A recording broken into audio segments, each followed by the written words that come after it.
I'm Josh Kelly, welterweight, currently 6-0 fighting for the Commonwealth title. Follow Sport Icons.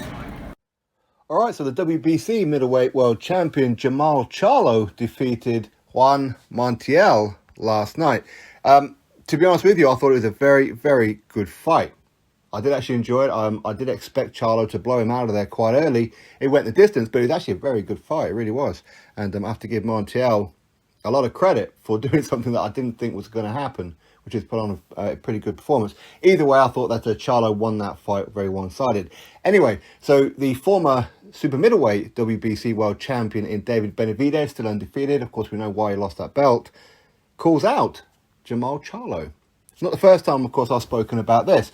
So when it comes to in-house fights, it's a kind of obvious fight to make, isn't it? Apparently Charlo, he wants Benavidez, and Benavidez, he wants Charlo. Should be quite a simple fight to make. Of course, Benavidez, he's going to be taking on that Jose Uzagategui.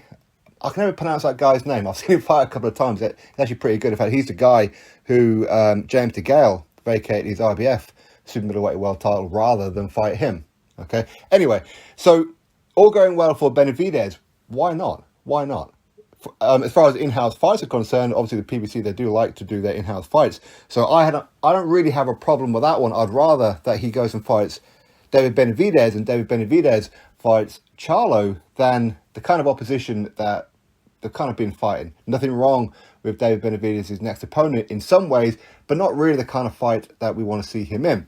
Charlo last night, Montiel, even though it turned out to be a pretty good fight on paper, not the kind of fight we want to see. For me, I would rather Jermall Charlo made a lot of effort, actually made offers to the other middleweights in his division. Of course, Benavidez, he's a super middleweight. Charlo is a guy who came up from 154, is now middleweight world champion, so he's a two-weight world champion.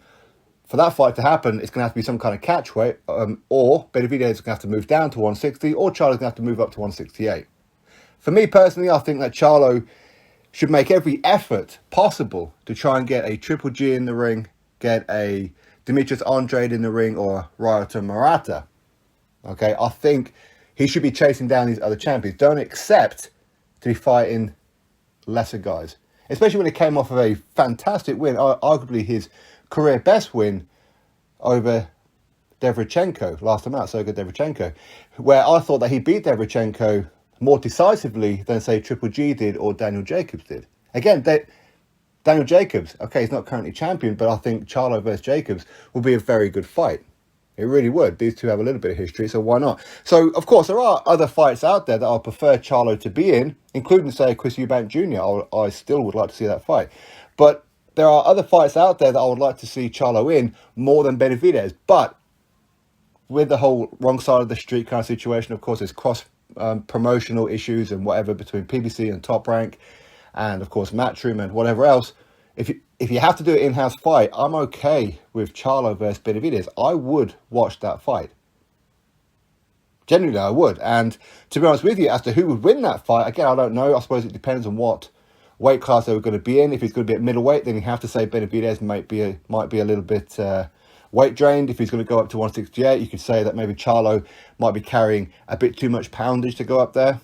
A catch weight, it's very difficult to really pick a winner. But again, you could arguably say that Benavidez would be a little bit weight drained anyway. So in some ways, I can understand those who may not be too happy about that fight. But me personally, as far as in-house fights are concerned, I'm up for that fight. I really am up for it. And there's no reason in the world why that fight can't happen if Charlo can't get a better opponent. I know Charlo and like Demetrius Andrade and that and Triple G, they keep looking towards Canelo. Well, Canelo's a super middleweight.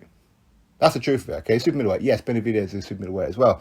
But concentrate in your own weight division first. That would be my advice. I think Charlo, he could go on to become the best middleweight that there currently is. He could. But I don't want to be talking about how he could. I want to be seeing if he is, if that makes sense. I want to see, can he beat Triple G? Even an advance in Triple G right now. I want to see it. Demetrius Andrade will be the better fight, I think. But anyway, that's my thoughts. For me, Benavidez, Charlo, I'm all up for that one. What about you? Drop your thoughts below. Click thumbs up, subscribe. Catch you all in the next video.